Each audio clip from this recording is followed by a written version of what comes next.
아무 순서 없이, 연관 없이 무작위로 떠오르는 거는 브레인스토밍이라고 하는 거예요. 그래서 구조화를 시키는 거예요.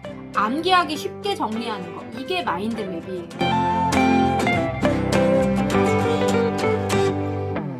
우리가 마인드맵이라는 거를 이렇게 검색을 해보면, 이 마인드맵이라고 네이버에다가 딱 쳐보면 이 마인드맵이라는 게 이렇게 떠요.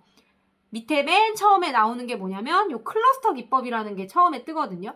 클러스터 기법. 근데 이 클러스터 기법이라는 게 이렇게 그림이 나와요. 요 그림이 나와요. 근데 요 그림 잘 보시면 어떤 특징이 있냐면, 아까 그 친구는 조금 다르게 했지만 이게 마인드맵이라고 분명히 네이버에서 설명을 했는데, 여기 잘 보시면 힘이라고 되어 있죠. 주제가 힘인데, 요 힘이라는 거의 주제를 가지고 빛이 나오고 능력이 나오고 거리감이 나오고 행복이 나오고 건강이 나오고 돈이 나왔다가, 요걸 가지고 다시 돈은 성공이고 성공은 타인의 시선이고 타인의 시선은 억압이고 이렇게 연결이 돼요. 근데 잘 보면 얘네들끼리 서로 크게 연관이 없는 것들도 막 이렇게 연결이 되어 있어요.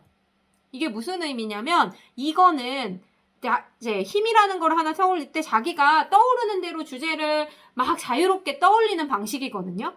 근데 저희가 알고 있는 요 방식은 뭐냐면 사실은 무작위로 이렇게 떠올리는 거예요. 아까 여기 봤던 요 그림이.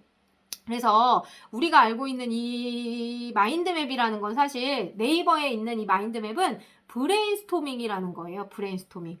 브레인스토밍이 뭐냐면, 번개를 이렇게 머리에다 딱 맞은 느낌? 번개를 맞아서 뭔가 아이디어가 탁 하고 떠오르는 거예요. 탁 하고 떠올랐을 때 떠오르는 생각을 자유롭게 아무 순서 없이 연관 없이 무작위로 떠오르는 거는 브레인스토밍이라고 하는 거예요. 근데 이거를 마인드맵이라고 이제 네이버에선 그렇게 이야기를 해주더라고요. 그래서 이건 아닌데 라는 생각이 제가 들어서 이거 구분해 드리려고 꼭 오늘 한번 얘기를 드리는 거예요. 이런 거는 언제 쓰냐면, 내가 뭔가를 회의를 할 때 아이디어가 되게 많이 나와야 된다. 글쓰기를 하는데 생각이 잘 안 난다. 이런 경우에는 이런 브레인스토밍으로 그냥 막 떠오르는 대로 막 적어 나가는 거. 이럴 때는 브레인스토밍을 쓰는 거고요. 마인드맵은 뭐냐면, 내 생각을 주제에 맞게 쓰는 건 똑같은데 중요한 건 분류를 해야 돼요. 분류를 해야 되는데 이게 두 가지로 분류를 해요. 아까 잘 보시면 힘이라는 거에 막 써 있는 게 잘 보시면 널브러져 있는 느낌이 약간씩 들어요. 근데 이런 것들은 사실 분류는 안 돼 있는 상황이거든요. 주제에 맞게 딱 두 가지를 정해놓고 한 게 아니에요. 그리고 구조화도 안 돼 있었어요. 그래서 구조화를 시키는 거예요. 그리고 나서 색깔, 그림 이런 것들로 암기하기 쉽게 정리하는 거. 이게 마인드맵이에요.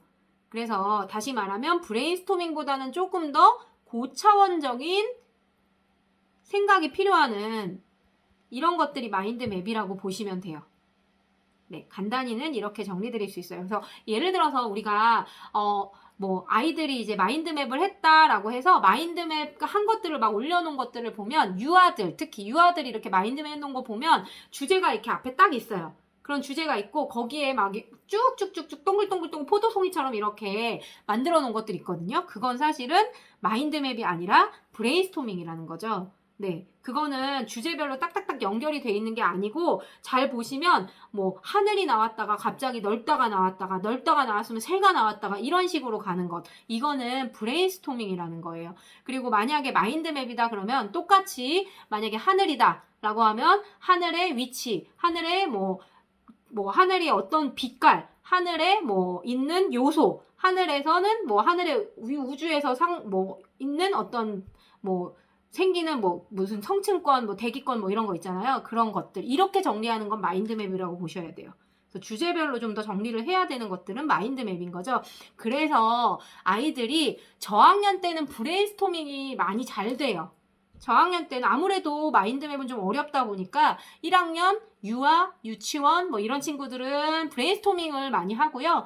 그 다음에 그러다 보니까 창의적으로 발달을 많이 하겠죠. 근데 마인드맵으로 가면 어떻게 될까요? 조금 더 5학년, 6학년쯤 되면 마인드맵으로 구조화를 딱딱 시켜서 정리를 하는 게 훨씬 더 쉬워진다는 거예요. 그래서 아무래도 중학교 가고 고등학교 가면 마인드맵으로 뭔가를 할 수 있는 기회가 더 많아지고 숙달돼서 쓸 수 있죠. 그래서 초등학교 때 배워서 이거 어디다 쓰지? 라고 생각하실 수 있는데 사실은 초등학교 때 이걸 익숙하게 만들면 나중에 어마무시한 양의 그런 공부 학습량이 생기는데 그럴 때 이거 마인드맵으로 딱딱 구조화 시켜서 분류해 놓으면 암기도 잘 되고 훨씬 더 도움이 돼요.